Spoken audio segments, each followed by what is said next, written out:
Hello guys, আপনি কি এই অ্যাপগুলো দিয়ে প্রফেশনাল সিনেম্যাটিক ছবি এডিট করতে চান? তাহলে এই ভিডিওটি আপনার জন্য। আজ আমি দেখাবো কিভাবে হাইপিক এবং লাইটরুম ব্যবহার করে একদম ডিএসএলআর লুকের সিনেম্যাটিক ছবি এডিটিং করবেন, যা এক ক্লিকে ছবিকে দেবে দুর্দান্ত প্রফেশনাল লুক। এই ট্রিকগুলো জানলে আপনি আপনার ছবি অন্যদের থেকে একদম আলাদা লুকে উপস্থাপন করতে পারবেন। আপনি যদি এমনই দারুণ এডিটিং টিপস পেতে চান তাহলে চ্যানেলটি সাবস্ক্রাইব করার অনুরোধ রইল, আর ভিডিওতে লাইক দিতে ভুলবেন না কিন্তু। তো চলুন হাইপিক আর লাইটরুম দিয়ে সিনেম্যাটিক এডিটিং শেখা শুরু করা যাক।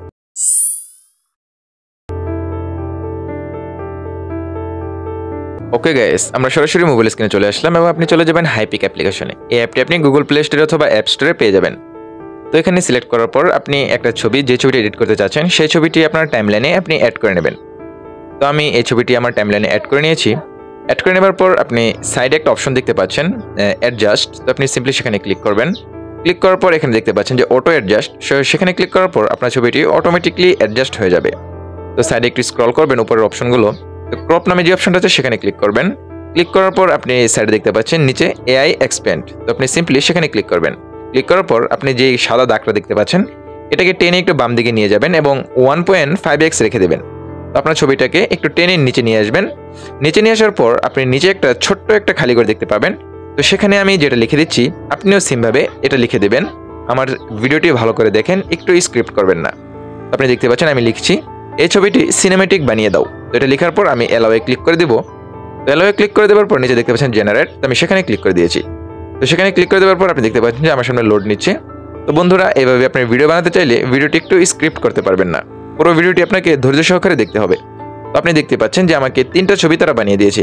তো আপনার যে ছবিটা পছন্দ, সবচেয়ে বেশি ভালো লাগে, তো আপনি সিম্পলি সেই ছবিটাকে উপর ক্লিক করে অ্যাপ্লাই ক্লিক করে দেবেন। তো আমার 2 নম্বর ছবিটা ভালো লেগেছে, আমি অ্যাপ্লাই ক্লিক করে দিয়েছি। তারপর রাইট বাটনে ক্লিক করে দিলাম। রাইট বাটনে ক্লিক করে দেওয়ার পর আমার সামনে এমন শো হয়েছে। তারপর উপরের ডান সাইডে আমি ট্যাপ দিয়ে আমার ছবিটাকে আমি গ্যালারিতে সেভ করে নিলাম।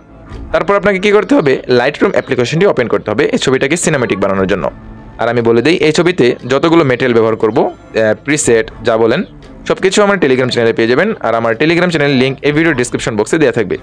তো আপনি সিম্পলি আমার গ্যালারি আমার সামনে শো করেছে। তো আমি এখান থেকে একটা সিনেম্যাটিক প্রিসেট আমি কি করব, আমার লাইটরুম অ্যাপ্লিকেশনে আমি অ্যাড করে নেব। তো আপনারা দেখতে পাচ্ছেন যে আউটডোর গ্রিন এই প্রিসেটটি আমি এখানে অ্যাড করে নিয়েছি। তো উপরে 3 ডটে দেখতে পাচ্ছেন, সেখান থেকে আপনি ক্লিক করে কপি সেটিংস এখানে ক্লিক করবেন এবং রাইট বাটনে ক্লিক করে দেবেন। তারপর আপনার সেটিংসের প্রিসেটটা কপি হয়ে যাবে। তো কপি হয়ে যাওয়ার পর আপনি একটু আগে হাইপিক থেকে যে ছবিটা সেভ করেছেন সেই ছবিটাকে এখানে অ্যাড করে নেবেন। তো অ্যাড করে নেবার পর আপনি আবারও 3 ডটে ক্লিক করবেন। আপনারা দেখতে পাচ্ছেন আপনি 3 ডটে ক্লিক করার পর নিচে দেখতে পাচ্ছেন যে পেস্ট সেটিংস। তো সিম্পলি এখানে ক্লিক করে দেবেন। তো এখানে ক্লিক করে দেওয়ার পর আপনি দেখতে পারবেন জাদু, এই দেখেন কত সুন্দর হয়ে গেছে, একদম সিনেম্যাটিক। তো আপনি যে কোনো ছবি চাইলে আপনি এভাবে মাত্র 1 মুহূর্তের ভিতরেই এডিট করতে পারবেন। তারপর আপনি শেয়ার অপশনে ক্লিক করে সেভ টু ডিভাইস এখানে ক্লিক করলেই আপনার ছবিটি আপনার গ্যালারিতে সেভ হয়ে যাবে। তো বন্ধুরা, আপনারা এমন ভিডিও আরও চাইলে অবশ্যই কমেন্টে জানাবেন এবং চ্যানেলটি সাবস্ক্রাইব করতে ভুলবেন না।